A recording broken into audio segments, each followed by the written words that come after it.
a pedir que me acompañen a Hechos, capítulo 13. El libro de Hechos, capítulo 13.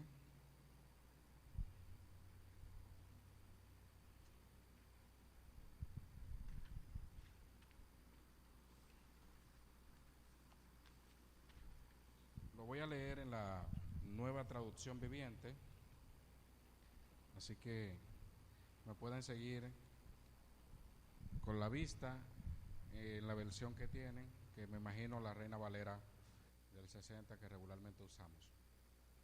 Así que voy a leer la palabra de Dios en el nombre de nuestro Señor Jesucristo. Amén.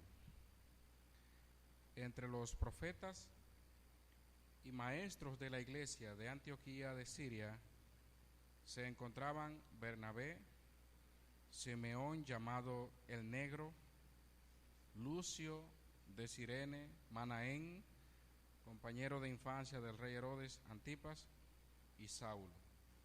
Cierto día, mientras estos hombres adoraban al Señor y ayunaban, el Espíritu Santo dijo: designen a Bernabé y a Saulo para el trabajo especial al cual los he llamado. Así que después de pasar más tiempo en ayuno y oración, les impusieron las manos y los enviaron. Entonces Bernabé y Saulo fueron enviados por el Espíritu Santo. Descendieron hasta el puerto de Seleucia y después navegaron hacia la isla de Chipre. Allí en la ciudad de Salamina fueron a las sinagogas judías y predicaron la palabra de Dios. Juan Marcos fue con ellos como su asistente.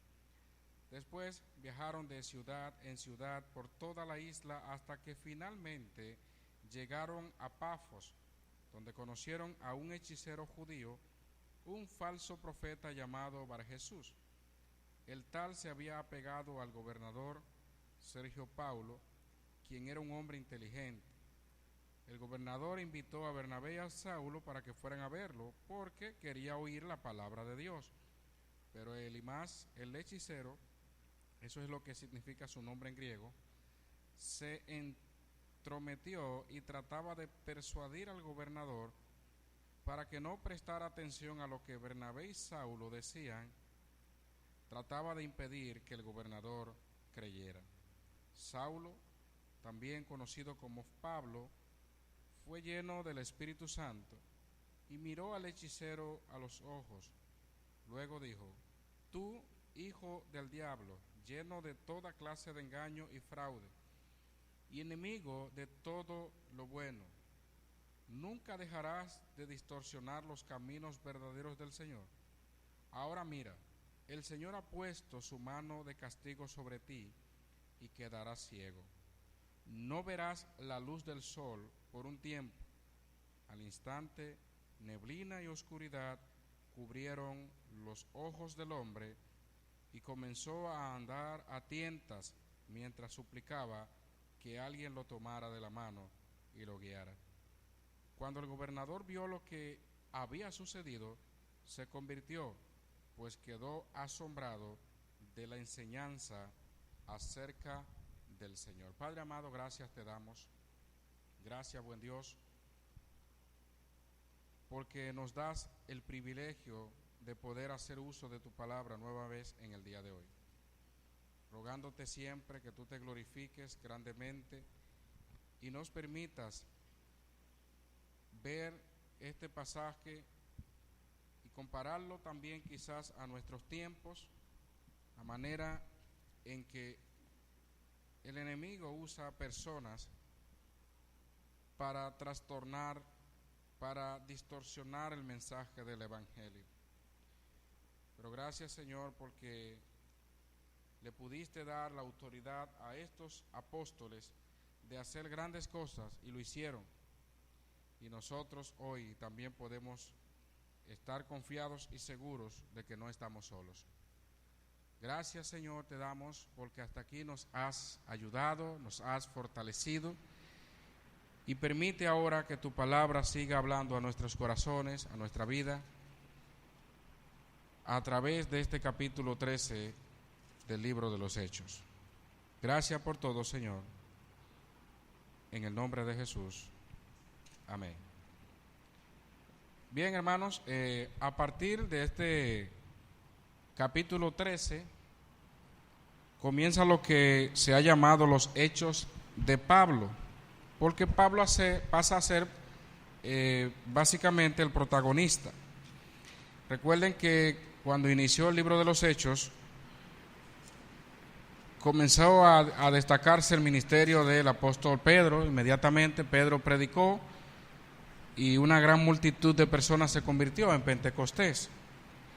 Luego vemos el famoso caso donde Pedro y Juan sanan un cojo, a un paralítico, y corre por todas partes la noticia de lo que había hecho Pedro y Juan y los demás apóstoles, y eso desató la persecución.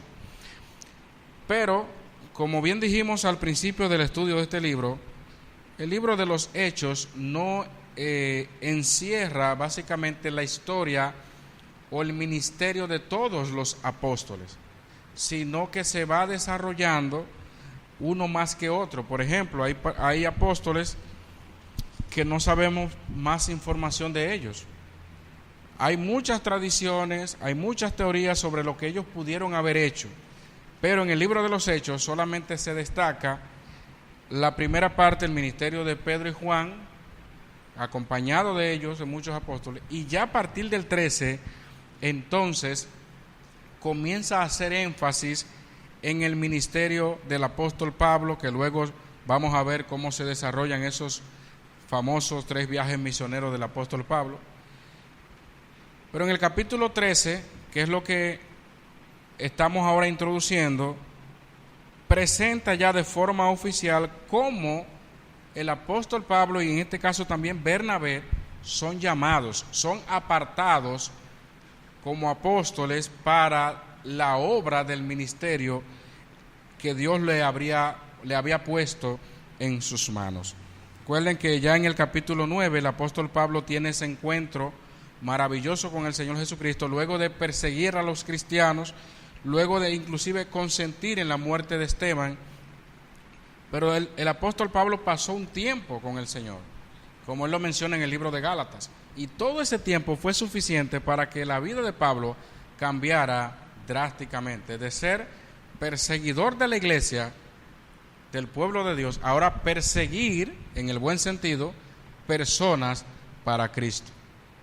Pero ese perseguir personas para Cristo también lo llevó a él mismo ser perseguido por causa del Señor. Fíjense cómo son los juegos aquí de palabra.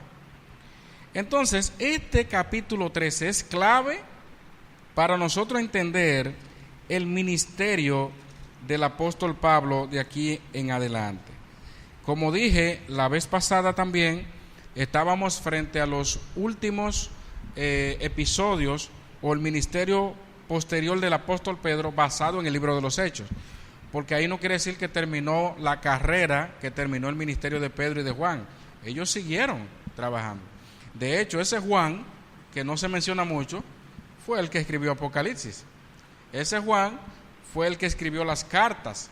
Ese Pedro fue el que escribió también 2 cartas, pero eso no lo menciona Hechos.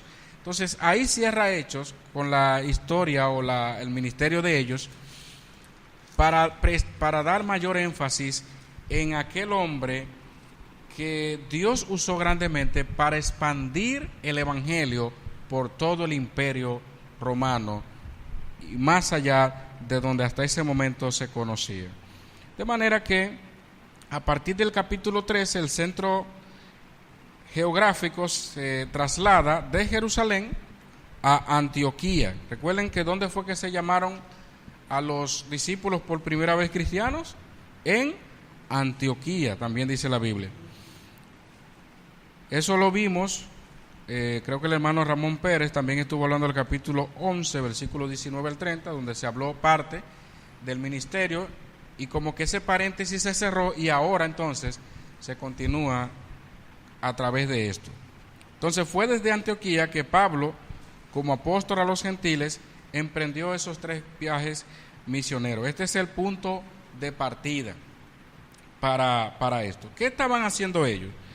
Dice la Biblia, había entonces en la iglesia que estaba en Antioquía, o sea, fruto de que se había llevado el evangelio, la palabra ya a este lugar, había una iglesia establecida, había una comunidad de creyentes, y entre ellos se mencionan que había profetas y maestros. Es la primera vez que nosotros vamos a encontrar ahí, especialmente en la Biblia, en este caso Hechos, esta combinación de profetas y maestros que tiene que ver con la administración de la iglesia. Observen que estamos hablando de que había una iglesia ya establecida, ¿verdad?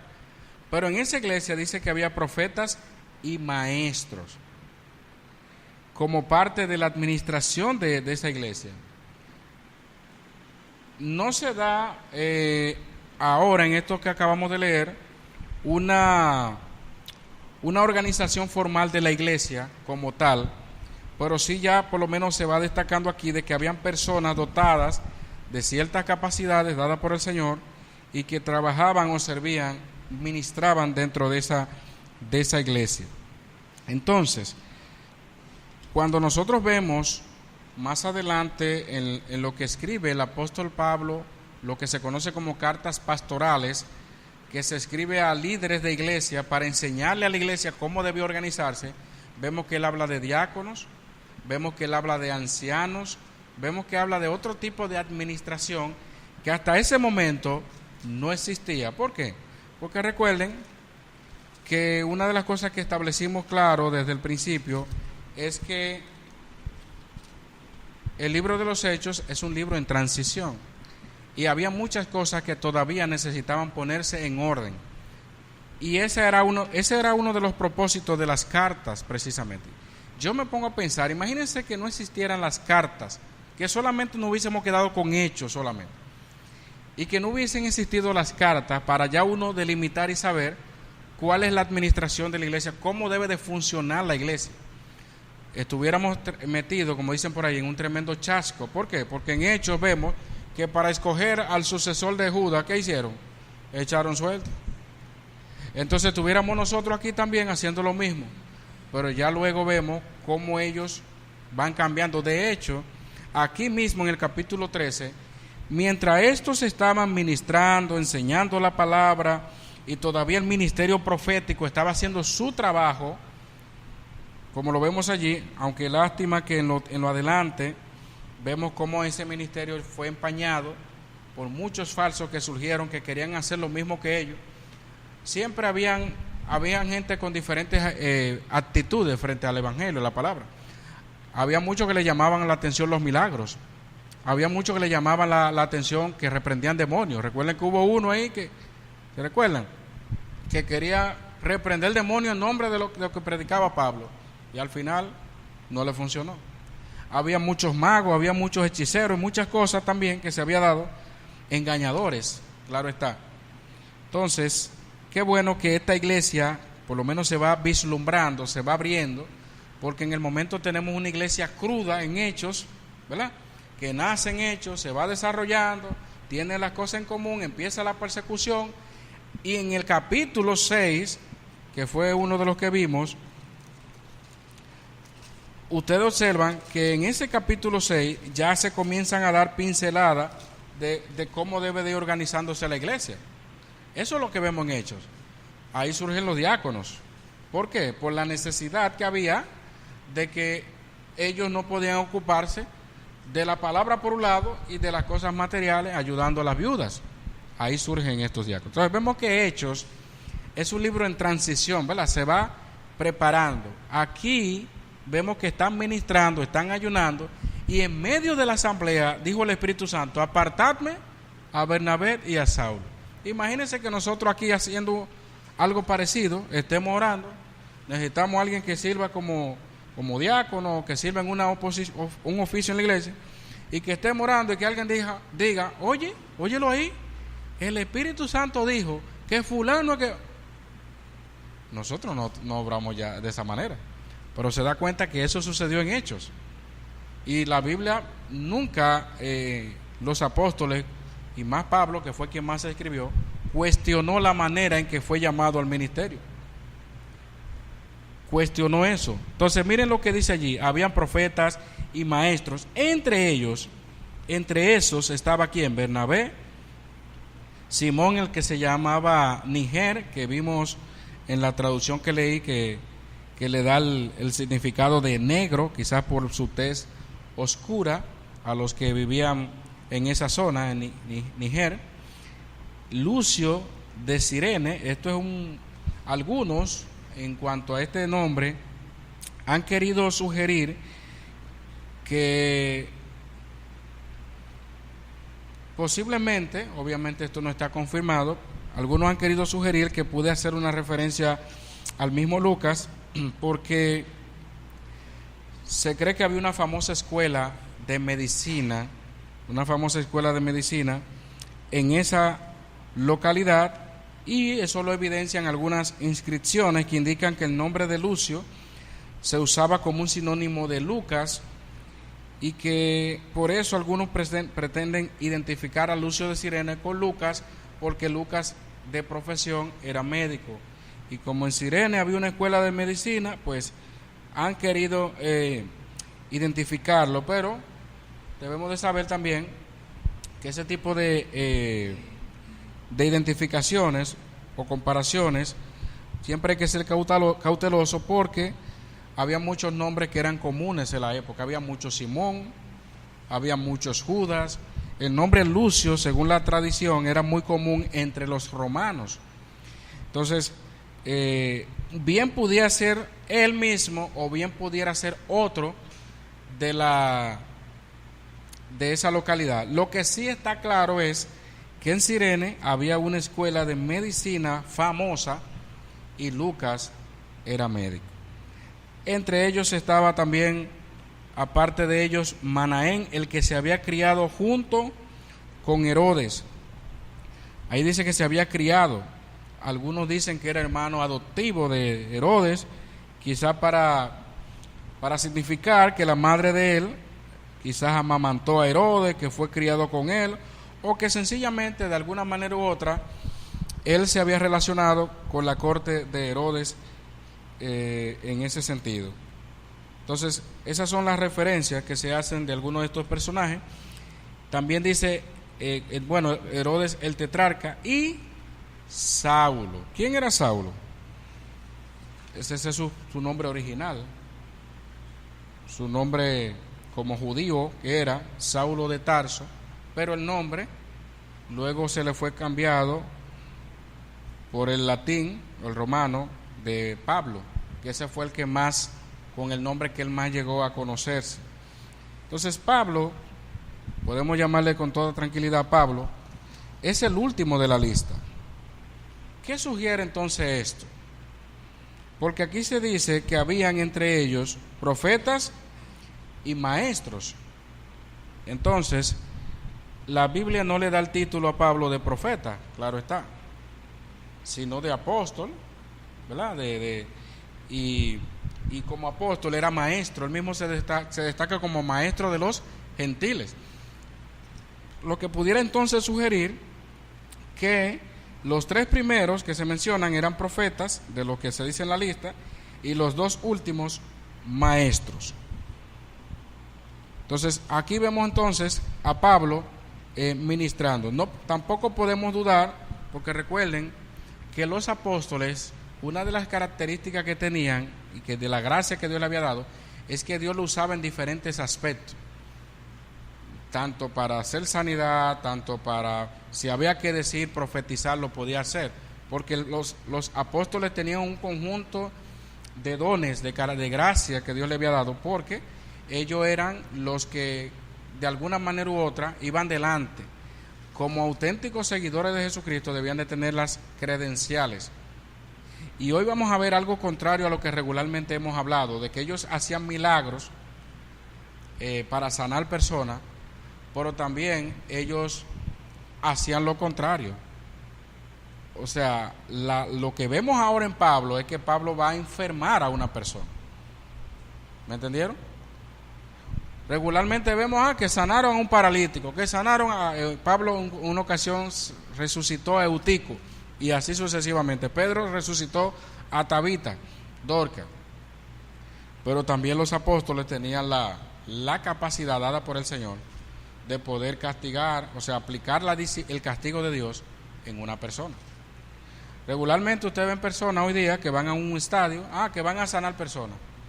Pero imagínense que uno de esos grandes predicadores que van llevando, porque regularmente llevan gente para que lo sanen, pero que usted vaya bien y que el predicador diga, usted se va a hacer cojo ahora.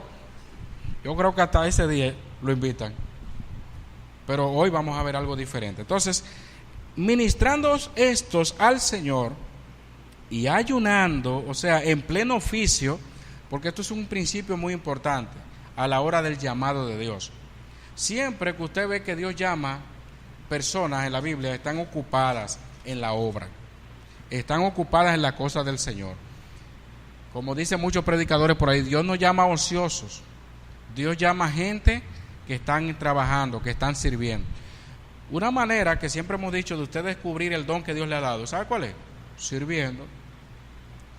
Hasta ese momento Pablo estaba enseñando la palabra, estaba como maestro al fin, y los demás estaban en lo suyo. Estaban también en un momento especial, porque ellos estaban, dice la Biblia, ¿cómo? Ayunando. ¿Qué tipo de ayuno era ese? ¿Un ayuno de 21 días como lo que están promoviendo por la radio? ¿Eso era un ayuno de cuánto? ¿De una semana? ¿Qué ayuno era ese? Eso era un ayuno aparentemente de medio tiempo. No era un ayuno de varios días, porque en pleno ayuno, entonces dijo el Espíritu Santo, apartadme a Bernabé y a Saulo para la obra que los he llamado. Me llama esto la atención, hermanos, porque en medio de ese acto solemne, en medio de esa búsqueda de la dirección de Dios también,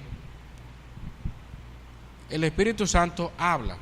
Este es uno de los versículos que nosotros usamos para defender la personalidad del Espíritu Santo. Porque recuerden que el Espíritu Santo siempre algunas denominaciones lo han querido emplazar de la Trinidad, en el sentido de que como no tiene nombre propio, sino que es Espíritu Santo, y como se le asocia al aceite, al agua, a todas las cosas, y ya ustedes saben que hay denominaciones que lo ven como si fuera la fuerza activa de Dios. En este caso los testigos de Jehová, ellos no lo ven como una persona.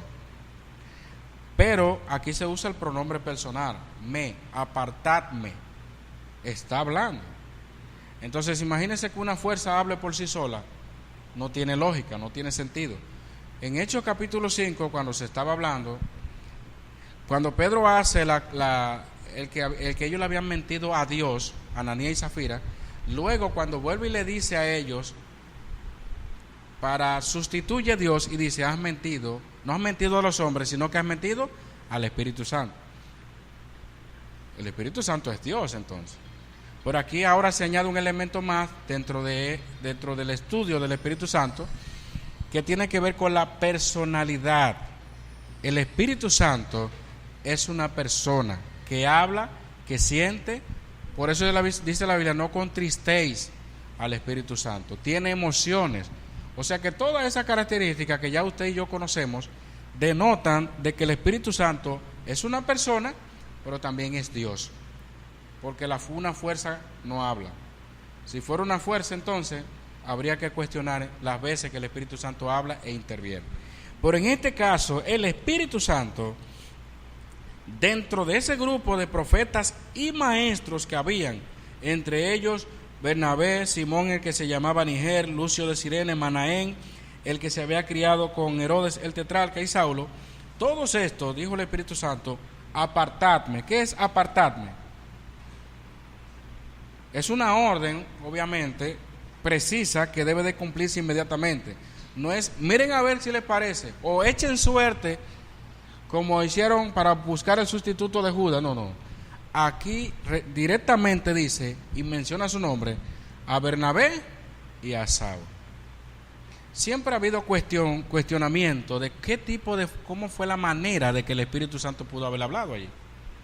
si fue que como pasó en Pentecostés, hubo un despliegue de manifestaciones y un trueno y un estruendo. La naturalidad en que se presenta el episodio da a indicar que, como bien sabemos, el Espíritu Santo hablaba a través de personas, ¿verdad? Y lo natural es que dentro de ellos Dios haya manifestado y que esa elección que ellos hicieron entre Bernabé y Saulo haya venido precisamente del Espíritu Santo, de que es una decisión que se tomó precisamente conforme a lo que el Espíritu Santo le había indicado a ellos. En ese momento, entonces, después que ellos ayunaron y oraron, les impusieron las manos y los despidieron. Aquí hay una combinación de varias cosas: ayunaron y oraron, porque hay un falso entendimiento, diríamos, de lo que es el ayuno en este caso. El ayuno, si lo vemos desde el punto de vista solamente de este pasaje, fue un ayuno con propósito, ¿verdad? No fue de que vamos a ayunar porque yo mencioné hace un momentito el famoso ayuno de 21 días, y yo le digo, claro, hay personas que se meten en una ola sin saber por qué lo hacen y para qué lo hacen. Todo el tiempo que la Biblia habla de ayuno es con propósito específico. Pero hay gente que se mete en un ayuno de tantos días, es para rebajar. Recuerdo una vez que yo escuché a alguien que se me acercó a mí por ahí: mira que estábamos en un ayuno, estoy en el ayuno de Daniel de 21 días, 3 semanas. Y yo qué bonito, ¿eh? ¿Y sabe qué fue lo que me dijo? No me dijo, oye, el Señor me ha fortalecido espiritualmente. No, ¿sabe lo que me dijo? Oye, y yo he rebajado tanta libra. ¿Sabe qué me dijo a mí en pocas palabras eso? Que hay gente que se meten en la ola también, lo toman como un reto, pero no con un propósito espiritual. Aparte de que la Biblia en ninguna parte dice que estamos obligados a llevar un ayuno de 21 días. Eso lo hizo Daniel, pero en ninguna parte vemos que ella ha sido un patrón de todos los que le siguieron. Eso fue una decisión de él. Lo mismo que pasó con Moisés, con Elías, con otro ayuno, el mismo Señor Jesucristo más bien, ayuno de 40 días. Esos ayunos de 40 días son ayunos milagrosos. No como un famoso J.J. Ávila que duró más de 40 días, porque siempre la meta es superar. De hecho, cuando leemos entre Zacarías y Malaquías, el mismo pueblo de Israel había pervertido el ayuno, porque habían escogido días que ni siquiera la ley establecía para ayunar, pero ellos mismos se habían creado sus propios días de ayuno. Y la ley hablaba de un ayuno de un día, el día de expiación, que era el día de perdón, donde dice que afligiréis vuestras almas, porque era un día de arrepentimiento, era un día de perdón, no era un día de como hoy lo usan para hacer huelga a la gente, a hacerle huelga a Dios cuando quieren algo más rápido. Debemos tener cuidado, porque a veces hacemos las cosas porque lo hemos aprendido de otros, pero no porque estamos convencidos de las Escrituras. Ayuno sin oración es una huelga de hambre. Entonces ellos estaban enseñando la palabra, estaban orando y también estaban ayunando. O sea, dejar de comer solo, por sí solo, no tiene sentido delante de Dios. Tiene que haber un aspecto espiritual. Buscar la dirección de Dios, estaban ellos aquí. Y en ese momento, después que hicieron esto, le impusieron las manos y los despidieron a Bernabé y a Saulo. Ya de Bernabé se ha hablado un poquito, y entonces aquí vemos cómo de manera oficial se designa a Pablo para los viajes misioneros que iba a hacer en lo adelante. Sabemos que en el capítulo 9, cuando se llama al apóstol Pablo, él estaba ya escogido por Dios como instrumento, pero este es el momento oficial donde ya sale de camino. Ustedes saben lo que pasó con David. David fue ungido por Samuel, pero que duró mucho tiempo después para luego ser rey. Fue perseguido inclusive por Saúl en muchos lugares, hasta que llegó el momento que Saúl murió y ahí está David reinando. Pasó lo mismo aquí con Pablo, que él había sido escogido por Dios, pero ahora en esta asamblea de manera oficial es que se designa. Esto es un principio importante para aquellos que crean sus propios ministerios, porque no fue Pablo que se envió solo, sino que en medio de la asamblea donde estaba la iglesia en Antioquía, ellos mismos determinaron Bernabé y Pablo. Ustedes van a ver mucha gente por ahí que dice, no, yo tengo mi ministerio, yo tuve un sueño y eso fue lo que Dios me dijo, yo voy a predicar en guagua, voy a recolectar mi ofrenda, voy a cantar himnos y no voy a pagar la guagua. Yo me he encontrado con gente así. Entonces, lo que da carácter oficial al ministerio del apóstol Pablo fue lo que sucedió aquí en Hechos capítulo 13. Entonces, este punto de partida entonces nos lleva a lo que viene inmediatamente con la salida de Pablo. Dice que fueron enviados, los despidieron. En el versículo 3, ellos entonces, enviados por el Espíritu Santo, vemos una combinación porque ellos fueron los que le impusieron las manos, los despidieron, y ahora dice que fue enviado por el Espíritu Santo. Toda la decisión que se había tomado de la asamblea allí, de la comunidad de creyentes, había sido respaldado por el Espíritu Santo. ¿Qué hicieron ellos? Descendieron a Seleucia. ¿Qué es esto? ¿Cómo se come esto? Aquí se va a mencionar varias localidades que son básicamente puntos estratégicos en esta primera labor misionera. ¿Por qué? Porque ahora ellos van a recorrer una ruta, no es que salieron corriendo por ahí, sino que había un plan. Y si ustedes se fijan, no es como ahora que usamos el GPS para donde quiera que vamos. Esos creyentes que fueron enviados hacían recorrido estratégico, y recuerden que aquí está Bernabé y Pablo. ¿Cuántos fueron enviados aquí de ese grupo? Bernabé y Pablo. Imagínese usted, pensando uno ahora, ¿cómo se sostendrían esos hermanos? Porque lo enviaron, vayan para allá, denle para allá, mi gente, lo enviamos. ¿Cómo podían ellos entonces hacer vida?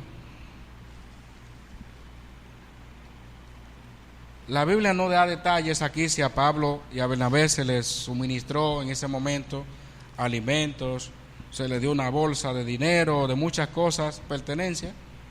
La Biblia no lo dice esto, pero la experiencia y la historia que ya conocemos del mismo apóstol Pablo, él menciona pincelada de todos los padecimientos que él pudo pasar por predicar el Evangelio de Jesucristo.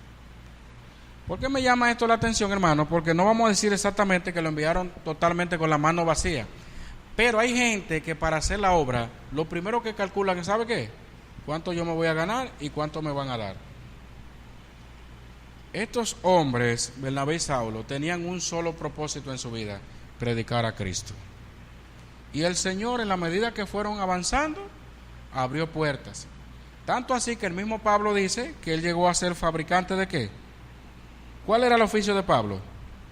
Hacer tiendas de campaña. O sea, no era que tampoco ellos estaban vamos a predicar y se acabó. No, hermanos, también tenemos que ser sabios. Y más en el tiempo en que estamos viviendo nosotros también. Pablo predicaba en la sinagoga, enseñaba, iba de aquí para allá, pero también sacaba tiempo para trabajar. También sacaba tiempo para lo que él para su sustento. Entonces, es lo que se entiende por lo que pasó más adelante, aunque aquí no nos da mucho detalle. Entonces, estos hermanos, lo primero que hacen es que van pasando por Seleucia, que es una ciudad que estaba a unos 25 kilómetros de Antioquía. O sea que hasta ese momento ellos se desplazaron 25 kilómetros. Se dice que esto era un puerto marítimo de aquel lugar, y que debía el nombre al fundador de este lugar, Seleuco Nicator, que se le conocía. De ahí viene entonces el término Seleucia. Regularmente eso se daba, en muchas localidades se le daba el nombre de su fundador. Eso era muy común en los tiempos del Imperio Romano específicamente. Y él se dice que era general de Alejandro Magno, con más razón. ¿Ustedes saben cómo se le ponen hoy nombres a las calles? Fulano de tal calle. Bueno, pues en honor a él se le llamaba esa localidad así, a ese puerto marítimo, Seleucia de Seleuco Nicator.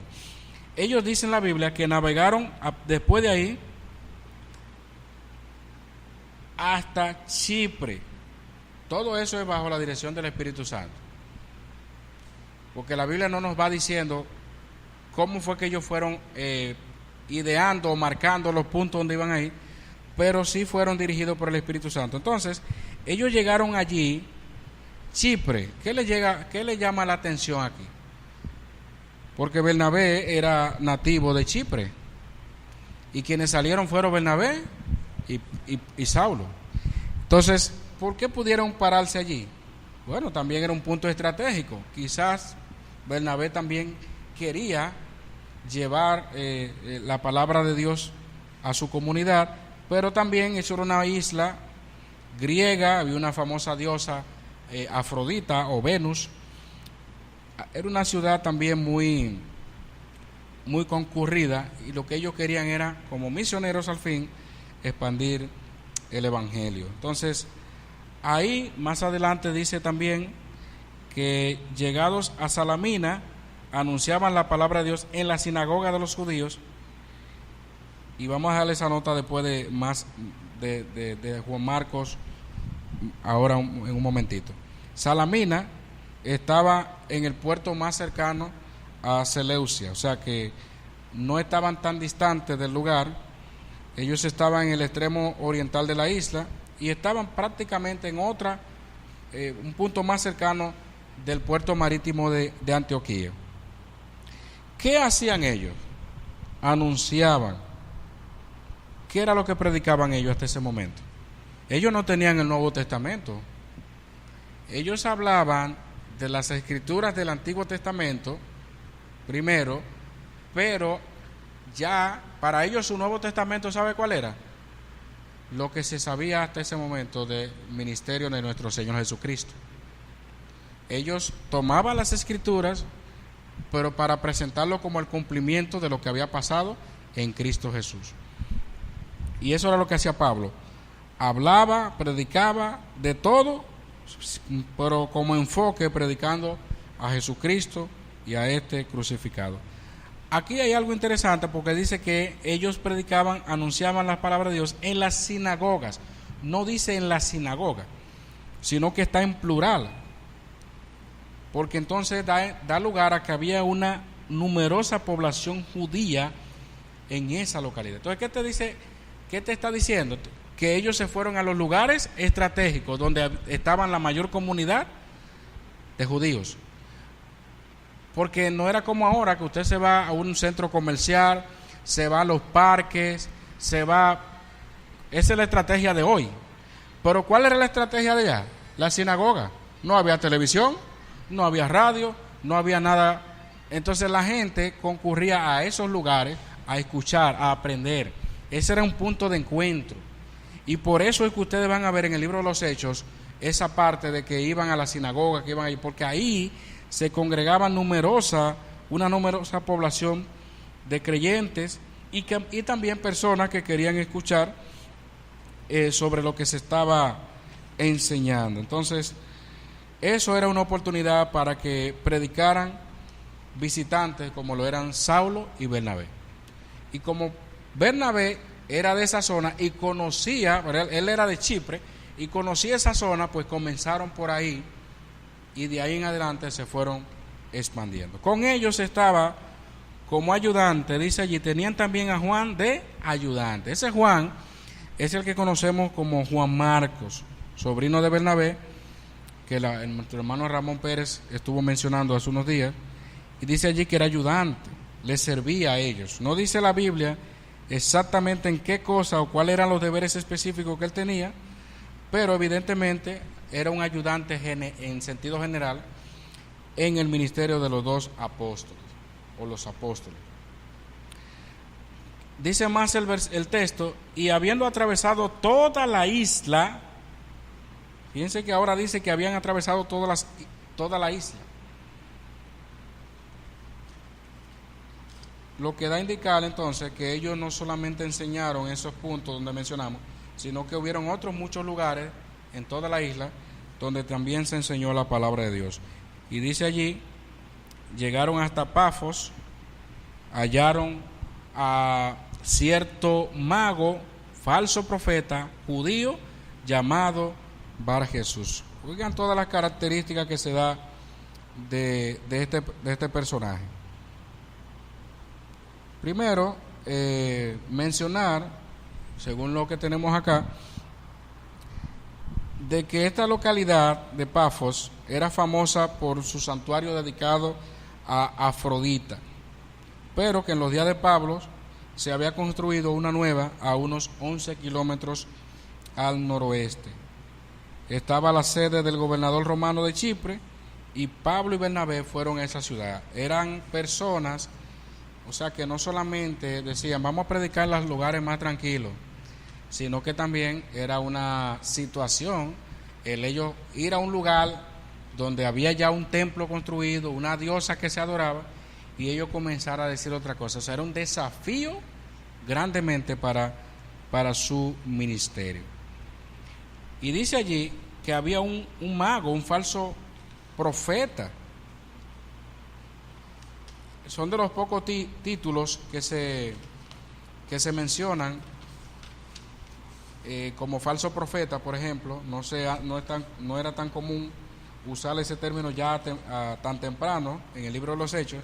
Sin embargo, ya Lucas le está dando el título de falso profeta, lo que da a indicar entonces que ya a partir de ese momento, no de más adelante, que lo vemos en Apocalipsis, que lo vemos en otros libros, ya de ese momento la práctica de las revelaciones que tenían supuestamente algunas personas había entrado en decadencia, y habían personas que se hacían pasar por profetas y realmente no lo eran. Este hombre, aparte de que era falso profeta, dice allí que era mago. Oigan qué combinación. Un mago y que también era falso profeta, era judío y llamado Bar Jesús. El significado de Bar Jesús es hijo de Josué, eso es lo que se menciona, pero dice que era judío. Este es el primer choque que tienen ellos en medio de su ministerio apostólico. Hasta el momento dice la Biblia que ellos habían cruzado toda la isla, atravesado toda la isla, enseñaban en las sinagogas y todo eso, pero cuando usted va a hacer la obra, hermanos, sepa que siempre van a haber opositores. Porque a veces queremos, cuando vamos a un viaje misionero o algo que no siempre como que estamos ahí, que no haya violencia, eso es el ideal, que no haya violencia, que sea un lugar cómodo. Y yo cuando leo esto, hermano, yo pienso en los misioneros de ahora. Los misioneros de ahora, si tú no le das una casa con wifi, con aire central, con una atajó, con que si no van a la obra y no van a los suburbios, tienen que ir a las ciudades principales, que estén cerca del mall, que estén cerca. Esos son los misioneros de ahora. Vayan viendo cómo eran los misioneros de antes, hermano Ramón Pérez.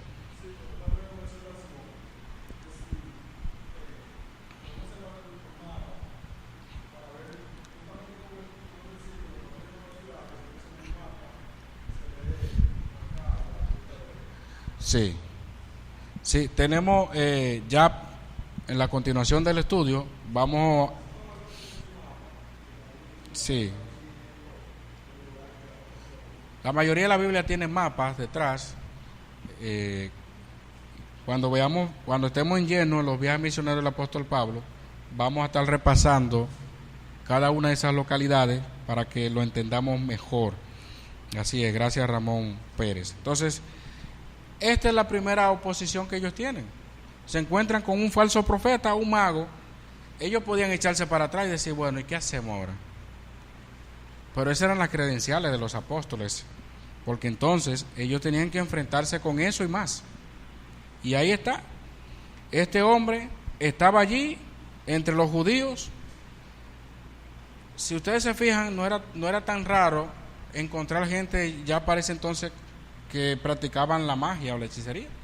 Había otro llamado como Simón el mago, el famoso Simón el mago.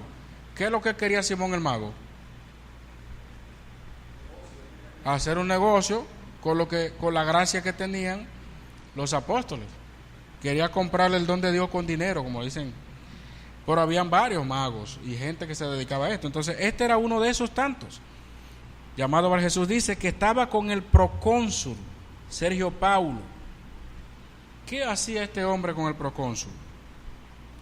Lo primero es bueno entender que para ese entonces el emperador Augusto dividió las provincias romanas en dos clases. Estamos hablando de las que necesitaban control militar, estaban precisamente bajo el mismo emperador, y en ese sentido ellos tenían procuradores. Cuando eran ciudades que ameritaba, no todas, ameritaba que hubiera un control militar más rígido en esa localidad, pues tenían procuradores. Cuando las provincias eran más pacíficas, eran regidas por el Senado, y en ese caso se nombraban procónsules. Así era que se dividían muchas de las localidades en la provincia imperial. Sabemos por la historia que esta localidad no era al principio tan tranquila, pero luego con el tiempo sí, y por eso sí había un procónsul que llevaba por nombre Sergio Paulo. Han habido muchísimas tradiciones, muchísimos manuscritos e inscripciones de que hablan de este Sergio Paulo, pero no vamos a entrar en detalle. Son conjeturas que se hacen tratándolo de identificarlo con alguna de esas inscripciones. Lo que queremos destacar es que este mago estaba con él. ¿Para qué? ¿Qué hacía él? ¿Qué procuraba él? Por lo que vamos a ver en los versículos que están ahí mismo, el procónsul tenía un interés en conocer, en aprender, en saber más. Pero este mago o este falso profeta que se le da aquí, lo que estaba era tergiversando. O sea, si él quería saber la verdad, inquietudes que podía tener de cómo es esto, como lo tenían algunos en la época que tenían cierta autoridad, pero lastimosamente o desafortunadamente, este procónsul estaba rodeado de una persona no apta para lo que él quería buscar, que era la verdad. Como hoy día hay mucha gente así, personas que tienen a su lado otras que nunca lo van a guiar a la verdad porque no tienen la luz de Cristo en su corazón, y este quería hacerse sentir. Pero sin embargo, este procónsul varón, dice que era varón prudente. Llamando a Bernabé a Saulo, deseaba oír que la palabra. Observen que en esos tiempos de hecho, había muchas personas con esas características que querían escuchar. Cornelio era uno de esos. Aquí está el procónsul Sergio Paulo. También vimos cómo Dios abrió el corazón, o lo vamos a ver más adelante, de Lidia y otros que querían saber, oír. Pero entonces había un estorbo en la vida de este hombre. ¿Cuál era?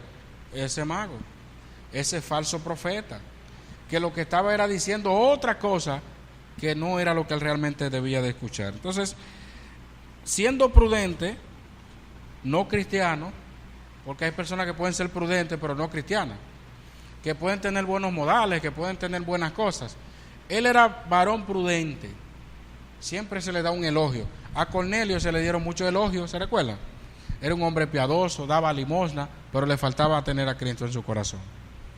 Y entonces este hombre era prudente, pero también le faltaba escuchar la palabra de Dios. ¿Y qué pasó allí? Les resistía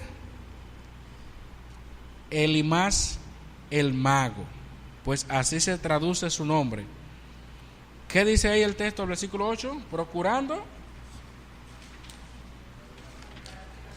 apartar de la fe al procónsul. ¿Sabiendo cuál era el ministerio? Satanás le encanta dejar gente al lado de otra persona con esos fines. A ese Bar Jesús ahora se le llama aquí Elimas. Algunos dicen que el significado de ese nombre pudiera tener una raíz semita, que sería una traducción de Bar Jesús como hechicero. Entonces, así como había, dice el texto, para avanzar un poquito más, que él procuraba apartarlo de la fe al procónsul. ¿Qué indica esto, hermano? Indica que el procónsul tenía un interés genuino en conocer la palabra de Dios. Hermanos, esto es muy importante que lo veamos. ¿Por qué? Porque hay muchas personas que tienen deseo de escuchar la palabra de Dios, pero hay muchos estorbos. Prediquemos la palabra, hermanos. Usted no sabe qué persona el enemigo le tiene a alguien al lado, que quieren darle ese paso ahí, que quieren estar ahí, pero siempre que van a dar paso aparece un primo. Fulano, vamos por el malecón. Siempre Satanás se encarga de buscarle gente a otro para que se mantengan en lo mismo. Mañana yo me convierto, el próximo domingo yo me convierto. Hay mucha gente así, hermanos. Eso nos debe de motivar a nosotros a predicar la palabra a toda criatura. Porque el que menos usted piensa está tratando, pero no puede. Solamente Dios puede abrir su corazón. Y usted es el medio para hacerlo. Cornelio no creyó solo y se quedó ahí en su casa. El Señor le llevó a Pedro para allá. Lidia hacía muchas cosas, pero el Señor le mandó a Pablo ir para allá. El procónsul era un varón prudente y quería oír la palabra de Dios, pero tenía un mago. ¿Qué hizo Dios aquí? Le mandó a Bernabé y a Pablo para escuchar la palabra de Dios. Entonces, miren lo que dice aquí ahora, que vamos finalizando. El texto dice claramente: entonces Saulo, que también es Pablo, lleno del Espíritu Santo, fijando en él los ojos, una mirada fijamente. ¿Por qué Pablo tiene que mirar a este hombre? Si fuera uno que lo mirara, le cortara los ojos, en los tiempos así. Pero esta mirada, recuerden que también Pedro, cuando vio al cojo, al hombre que estaba ahí tirado, ¿qué hizo? Lo miró fijamente. Pero aquí, hermanos, esta mirada del apóstol Pablo es bien interesante, porque él ahora, esa mirada va acompañada de una reprensión. Ustedes saben que una de las reglas en la comunicación es mirar al que habla, mirar a los ojos. Pero en este caso, Pablo va a pronunciar unas palabras fuertes que él debe de escuchar. Antes de mandarle el castigo, está la palabra. Miren lo que dice aquí: oh, lleno de todo engaño y de toda maldad, hijo del diablo, enemigo de toda justicia, ¿no cesarás de trastornar los caminos rectos del Señor? ¿Qué está diciendo Pablo allí? Fíjense cómo Pablo resume todo lo que es el ministerio antagónico de este hombre. Y con lo primero que él dice es: lleno de todo engaño y de toda maldad. Ahí no se puede sacar nada bueno. No es tú eres medio malo, aquí no hay término medio. Ahí Pablo está diciendo que él está lleno porque Pablo estaba lleno del Espíritu Santo. Pero este hombre estaba lleno de todo lo malo, todo lo contrario, todo engaño y toda maldad. Y ahí le dice: hijo del diablo, enemigo de toda justicia. Hicimos la pregunta, hermanos, de que si es correcto hoy día llamarle a la persona hijo del diablo. 2 veces encontramos eso en las Escrituras. En esta ocasión, y cuando el Señor Jesucristo le dijo una vez a los judíos: vosotros sois hijos de vuestro padre, el diablo. Lo menciono porque sabemos en la comunicación más en nuestro país, donde muchos predicadores usualmente les encanta, es como que les fascina mandar al demonio a la gente. Hijo del diablo. Y de hecho, cuando lo van a corregir o cuando hay hijo del diablo, y mencionan, lo mismo inconversos lo dicen, mencionan más al diablo que a Dios. Ahora, ¿Pablo está pecando con decirle hijo del diablo aquí? ¿Pablo está cometiendo un grave error de decirle hijo del diablo a alguien que no?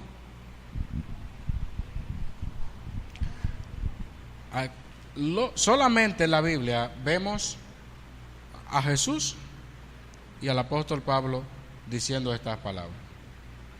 Y en el contexto que lo dice, en el contexto que ellos lo usaron, básicamente fue un contexto donde había una gran oposición al Evangelio, a la palabra de Dios. Cuando Jesús la usó fue en oposición a Él mismo, a sus palabras. Y aquí Pablo lo está usando en oposición. Él mismo dice que estaba trastornando los caminos rectos del Señor, abiertamente. Obviamente, lo que estamos viendo aquí es que la característica de este hombre no era de otra cosa, hijo del diablo. Pero me gustaría escuchar al menos una opinión ahora, hermanos, una opinión de ustedes, si es correcto usar frecuentemente este lenguaje para llamarle a los impíos hijo del diablo. Hermano Ramón Pérez.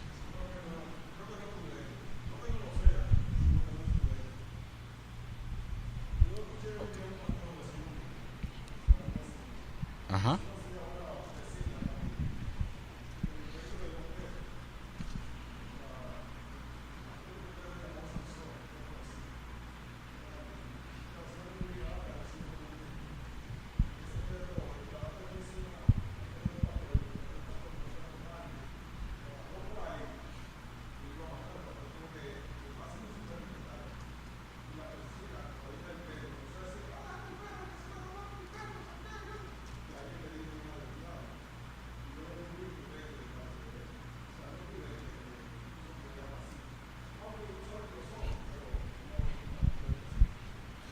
Miren, hay cosas que nosotros las sabemos bíblicamente. Sabemos que el que no es de Dios, literalmente es hijo del diablo. Porque tampoco podemos ocultar las cosas y ahora decir, ay, mire que esa es la realidad. Ahora, eso es como cuando decimos que, no, que tú no eres hijo de Dios, tú lo que eres criatura. Lo sabemos. Pero tenemos que saber cómo enseñárselo a la gente. Porque aunque yo sepa que él no es hijo de Dios porque no lo ha creído, como dice la Biblia, que a los que creen en su nombre le dio potestad, eso usted lo sabe por la Biblia. Pero usted no puede venir a una gente que ignora toda la palabra de Dios, ignora todo, y usted condenarlo y comenzar a decirle, tú lo que eres, tú eres hijo del diablo, tú no. Eso no. Usted lo que tiene que ganarse a esa persona, porque recuerden que esa persona no entiende lo que dice la Biblia, nunca va a llegarle ese entendimiento hasta que no se siente y usted le puede enseñar con la palabra cuál es la realidad de su condición sin Cristo. Pero lo que pasa es que muchos creyentes son más propensos a condenar que a enseñar, que a guiar, que a tener misericordia. Porque cuánta gente mandan para el diablo y luego se están congregando en su iglesia. Yo creo que, como dicen por ahí, hay que darse en el pecho, en un sentido. Porque imagínate que uno esté a cada rato mandando para el demonio a la gente y de repente, que mira, se convirtió, está en mi iglesia. Entonces ese hijo del diablo, hay que tener mucho cuidado, ser prudente. No es que no sea una realidad desde el punto de vista bíblico, pero en la enseñanza y en la predicación del evangelio debemos tener mucha cautela y mucho cuidado, porque a veces es como dice Santiago, no os hagáis maestros muchos de vosotros sabiendo que recibiréis mayor condenación. A veces hay personas que constantemente viven ofendiendo y siempre tienen un mensaje de juicio y no de amor y no de paz. Juicio sin misericordia no es lo que el Señor quiere. Jonathan.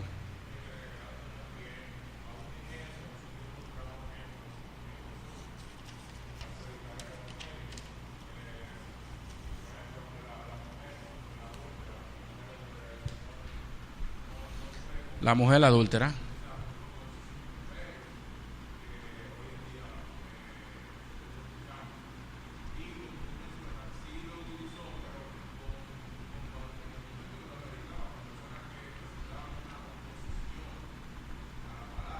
Ujú.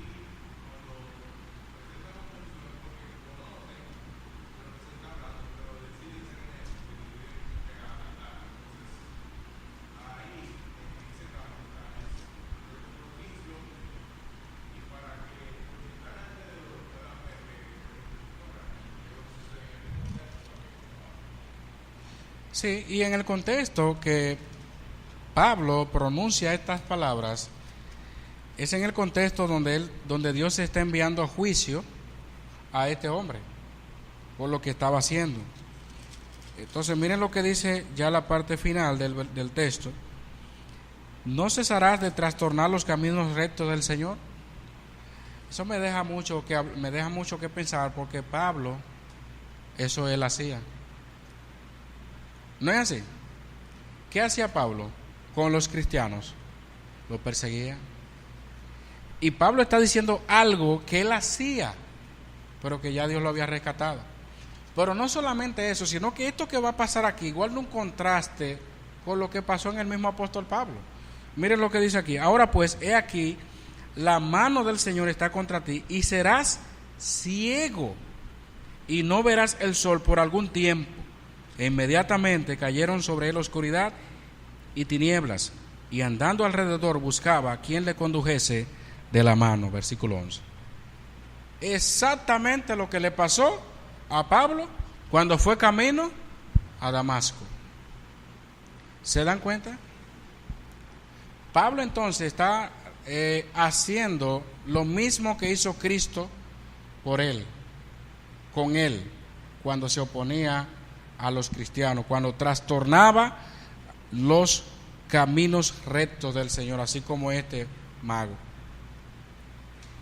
Y lo que yo decía hace un momento, que los apóstoles tenían la autoridad no solamente de sanar, sino también el Señor usaba como instrumento para castigar, enfermar, en este caso ciego. Esas credenciales de un apóstol no la tiene nadie, ni lo tuvieron después ni ahora, porque como yo ponía como ejemplo, ustedes ven que en los estadios, ¿a qué va la gente? A buscar su milagro. Y esa frase se le ha quedado a mucha gente: busca tu milagro, atrapa tu milagro, encuentra tu milagro. Pero yo, si hubiese sido un apóstol como Pablo aquí, en una asamblea grande, en un estadio como hacen hoy día, a todos esos que son falsos, que están ahí, pasen al frente. Y como solamente Él lo sabe, ustedes están ciegos todo ahora mismo. Sale todo el mundo corriendo, se vuelve una noche de espanto, pero los apóstoles tenían la autoridad de Dios para eso, para aplicar el castigo de Dios, que son de las pocas cosas que escuchamos cuando hablamos de requisitos de apóstoles, porque ellos también tenían esa autoridad y el Señor se la había dado. El Señor le dio la autoridad a Pablo de castigar a este hombre. Y miren aquí, andaba buscando quien le condujese de la mano. Entonces el procónsul, viendo lo que había sucedido, creyó, maravillado de la doctrina del Señor. Quedó pasmado. Eso es una forma de describir la emoción de quienes escuchaban con gozo, felices, el Evangelio, la doctrina del Señor, la enseñanza acerca de Jesucristo. Aunque el texto no dice más de ahí, recuerden que lo que Pablo había hecho de castigar con ceguera a este mago, ahora aquí dice que él estaba maravillado, que él creyó maravillado de la doctrina del Señor. Aquí no se está refiriendo al milagro, a lo que había pasado. Aquí se está hablando de que no solamente Pablo se quedó en eso, sino que él le enseñó la palabra, lo que él quería oír. ¿Me entendieron? Lo que pasa es que el texto no te da todos los detalles, pero como termina diciendo que él creyó maravillado de la doctrina del Señor, significa que lo que dice el versículo 7, que él deseaba oír la palabra de Dios, quedó satisfecho. No fue que se quedó con que, mira, te quedarás ciego y ya, y entonces el procónsul vio lo que pasó y ahí mismo creyó. No, dice que él creyó, maravillado de la doctrina de Dios, lo que indica que aparte de eso, el apóstol Pablo le expuso exactamente el camino del Señor, que estaba trastornando ese mago llamado Barjesús o Elimas.